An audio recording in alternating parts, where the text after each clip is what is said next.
ഇത് തന്നെ തിരുത്തിക്കൊള്ളണം. നിങ്ങൾ കുറെ കസേലയും മേശയും പന്തലും ബൈക്കൊക്കെ വാങ്ങിയിട്ടില്ല.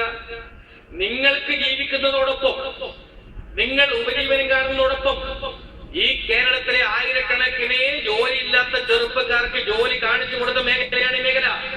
അത് മാത്രമാണോ?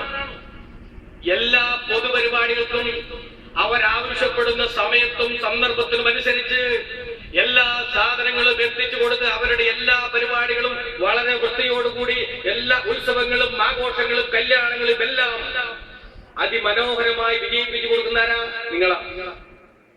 ഏതെങ്കിലും ഒരാൾക്ക് ഇത്തരം പരിപാടികൾ കാശ് കൊടുത്ത് വാങ്ങാൻ വേണ്ടി കഴിയോ? നിങ്ങൾ ആലോചിക്കണം. ഈ കാര്യങ്ങളൊക്കെ ഒരു കല്യാണം നിശ്ചയിക്കുന്നു, അല്ലെങ്കിൽ ഒരു പൊതുപരിപാടി നിശ്ചയിക്കുന്നു.